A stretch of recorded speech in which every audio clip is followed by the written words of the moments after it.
Hello दोस्तों, बहुत बहुत स्वागत है आपका हमारे इस चैनल पर। और आज हम लेकर आए हैं आपके लिए आर्थिक इकोनॉमिक का 11th क्लास का जो 5 चैप्टर है वो लेकर आए हैं। तो चलिए दोस्तों, हमारा ये फर्स्ट पार्ट जो है इकोनॉमिक्स हिंदी का शुरू करते हैं।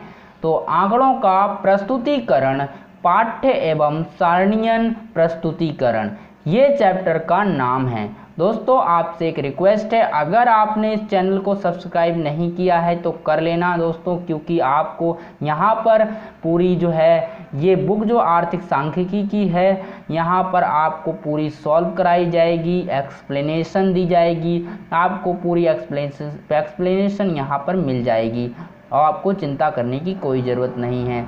तो आप इसे चैनल को सब्सक्राइब कर लें, बेल आइकन को दबा लें और हो सके तो शेयर भी कर देना। तो चलिए दोस्तों, हम इस चैप्टर को शुरू करते हैं और जानते हैं इस चैप्टर के बारे में। ये देखिए दोस्तों, यहाँ पहला जो पॉइंट आता है हमारा पाठ्य प्रस्तुतिकरण। यानी पाठ्य प्रस्तुतिकरण दोस्तों होता क्या है, इस क्यों कहते हैं ऐसा, पाठ्य प्रस्तुतिकरण क्या होता है दोस्तों। देखिए दोस्तों, पाठ्य आंकड़े जो होते हैं, पाठ्य का एक जो है अध्ययन का अध्ययन, जो आंकड़े होते हैं अध्ययन के पाठ्य का अंश हैं। ठीक है, आंकड़े जो होते हैं अध्ययन के पाठ्य का अंश है, यानी एक पाठ्य का अंश होते हैं आंकड़े। अध्ययन के लिए जो है पढ़ने के लिए, अध्ययन के लिए पढ़ने के लिए जो आंकड़े होते हैं वो एक अंश की तरह कार्य करते हैं। इसलिए इसे क्या कहते हैं, आंकड़ों का जो है वर्णनात्मक प्रस्तुतिकरण भी कहा जाता है। तो अब हम यहाँ पर देखते हैं, इसके दो चीज़ें हैं, यहाँ उपयुक्तता है, इसकी दोष है।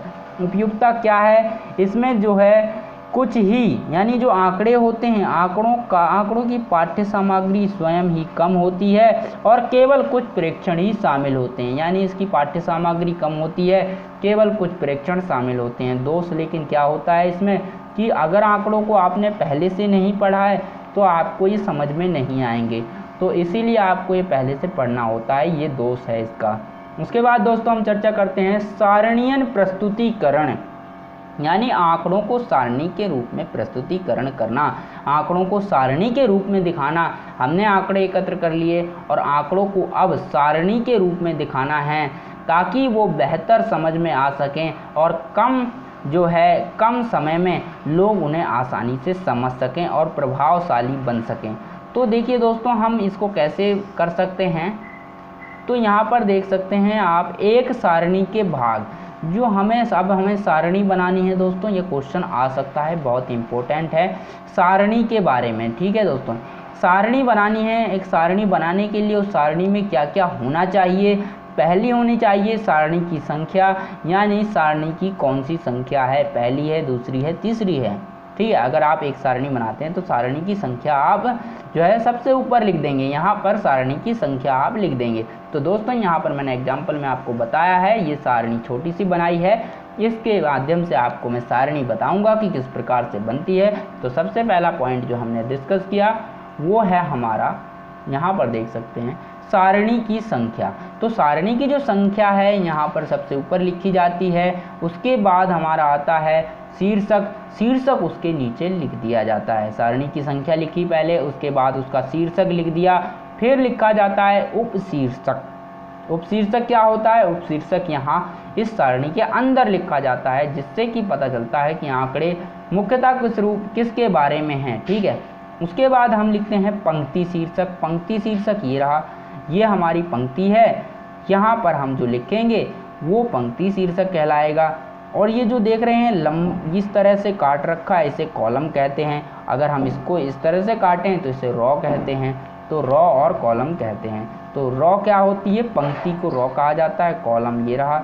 उसके बाद कलेवर या क्षेत्र। क्षेत्र क्या होता है दोस्तों, जो ये जगह है, यानी सारणी के अंदर जो खाने बने हैं ये जगह है, इस पूरी जगह को क्षेत्र कहा जाता है, क्या कलेवर कहा जाता है, जिसमें कि जो है इन्फॉर्मेशन भरी जाती है, सूचना भरी जाती है। उसके बाद टिप्पणी, यहाँ पर उसके बारे में जो आंकड़े हैं उनके बारे में छोटी सी जो है इन्फॉर्मेशन लिख दी जाती है, सूचना लिखी जाती है, जिसे टिप्पणी कहा जाता है। उसके बाद हम करते हैं स्रोत, यानी हम स्रोत लिखते हैं, ये आंकड़े जो हमें प्राप्त हुए हैं वो कहाँ से प्राप्त हुए हैं, कहाँ से आंकड़े मिले हैं, तो इसे स्रोत लिखा जाता है आंकड़ों का। चलिए दोस्तों, अब हम इसको एक रियल सारणी के माध्यम से समझने की कोशिश करते हैं, एक उदाहरण के माध्यम से समझते हैं क्या है ये। तालिका देखिए, तालिका नंबर 1, यानी हमने सारणी की संख्या लिख दी, यहाँ पर शीर्षक भी लिख दिया, खाद्यान्न है, उत्पादन है, ठीक है। यहाँ भारत में खाद्यान्नों का उत्पादन है, यहाँ पर उपशीर्षक लिख दिया, उपशीर्षक जैसा कि मैंने पहले बताया यहाँ पर उपशीर्षक आता है, उसके बाद यहाँ खाद्यान्न पंक्ति शीर्षक आता है, और यहाँ कुल मात्रा खाद्यान्न, उसके बाद यहाँ कुल खाद्यान्न, उसके बाद इस तरह से यहाँ जो है चावल, गेहूँ, अन्य जो है कलेवर है हमारा पूरा क्षेत्र जहाँ पर हमें सूचना मिल रही है, सूचना भरी गई है, तो यहाँ योग, उसके बाद इसको जोड़ दिया, यहाँ प्रतिशत दे रखा है। तो इस प्रकार से एक सारणी बनती है दोस्तों। यहाँ पर उसके बाद इस सारणी में क्या है, टिप्पणी लिखी जाती है, जैसे कि अन्य खाद्यान्नों में अब सभी खाद्यान्न शामिल है, जैसे कि इसके बारे में जो है छोटी सी सूचना दे रखी है, तो टिप्पणी में हम ये चीज़ें लिख सकते हैं। उसके बाद स्रोत की आर्थिक सर्वेक्षण 2017 से 18, यानी 2000 सर्वेक्षण था 2017 से 18 का, उसके माध्यम से हमने ये आंकड़े एकत्र किए हैं, ये बताता है। तो दोस्तों उम्मीद है समझ आया होगा आपको यहाँ जो है सारणी क्या होती है। उसके बाद देखते हैं अच्छी सारणी की विशेषताएं क्या होती हैं। अगर आप एक अच्छी सारणी बनाना चाहते हैं तो उसमें क्या क्या विशेषताएं होनी चाहिए, क्या क्या खूबियां होनी चाहिए, तब आप अच्छी सारणी बना सकते हैं। या रचना से संबंधित सुझाव, यानी आपको रचना करनी है तो कैसे कर सकते हैं। तो सबसे पहले शीर्षक का अध्ययन अनुकूल, जो शीर्षक जो है हमारी सारणी का वो अध्ययन के अनुकूल होना चाहिए, शीर्षक अध्ययन अनुकूल, ठीक है।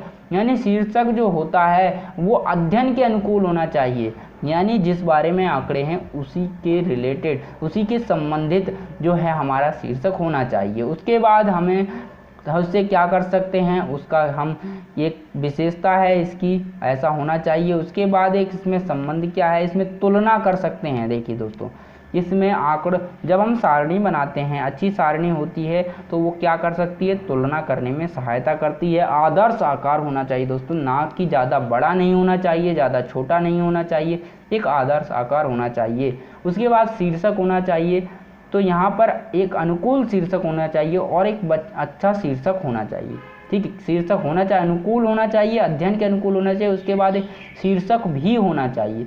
उसके बाद इसमें टिप्पणी लिखी जाती है, जैसा कि मैंने पहले ही बताया। योग होता है, जोड़ होता है, यानी और सरल, मितव्य और सुंदर दिखनी चाहिए दोस्तों, ये बहुत ज़रूरी है। यानी आंकड़े सरल होने चाहिए और सुंदर भी होने चाहिए।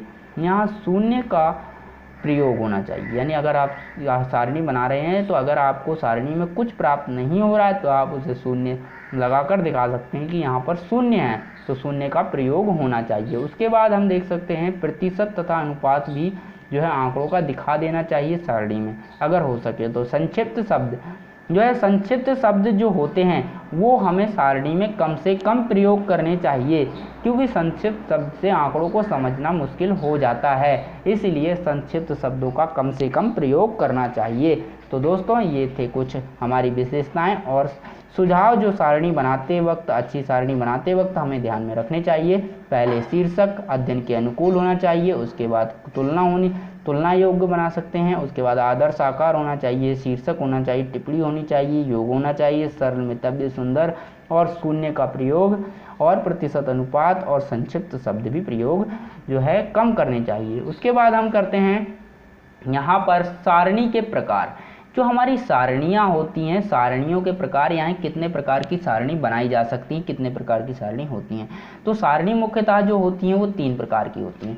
3 प्रकार की कौन कौन सी होती हैं। पहली उद्देश्य के अनुसार, यानी कोई उद्देश्य है तो उसके अनुसार सारणी बना ली जाती है यहाँ पर। उसके बाद हमारा है जो है सामान्य उद्देश्य वाली, अगर कोई सामान्य उद्देश्य तो सामान्य उद्देश्य वाली, और विशेष उद्देश्य के लिए सारणी बनाई गई है तो विशेष उद्देश्य वाली सारणी हो जाती है। उसके बाद हम करते हैं यहाँ पर मौलिकता अनुसार, यानी मौलिकता जो अनुसार होती है, मौलिक यानी शुद्धता, मौलिकता के अनुसार, ठीक है, मौलिकता के अनुसार बनाई जाती है, मौलिक सारणी होती है और व्युत्पन्न सारणी होती है। तो दोस्तों यहाँ पर मौलिक सारणी क्या है, मौलिक सारणी यही मौलिक सारणी है, सिंपल मौलिक सारणी। उसके बाद ये व्युत्क्रम जिसमें कि आंकड़ों को प्रतिशत आदि दिखाया जाता है वो है व्युत्पन्न सारणी। उसके बाद बनावट के अनुसार, यानी बनावट अनुसार, यानी जब हम बनावट के अनुसार सारणी बनाते हैं तो उसे बनावट अनुसार सारणी कहा जाता है। उसके बाद आता है सरल सारणी, दो भाग हैं इसके, पहली है सरल सारणी, दूसरी है जटिल सारणी। क्या है दोस्तों, पहली सरल है, दूसरी है जटिल। यहाँ पर क्या है, जटिल, जटिल। तो पहली सरल है, दूसरी जटिल सारणी है। उसके बाद जटिल सारणी जो है इसके तीन भाग हैं, द्विगुणी सारणी, त्रिगुणी सारणी और बहुगुणी सारणी। यानी ऐसी सारणी जिसमें कि 2 गुण होते हैं, ऐसी सारणी जिसमें 3 गुण होते हैं, ऐसी सारणी जिसमें बहुत सारे गुण होते हैं उसे बहुगुणी कहा जाता है। 3 गुण वालों को त्रिगुणी कहा जाता है, 2 गुण वाली सारणी को द्विगुणी कहा जाता है।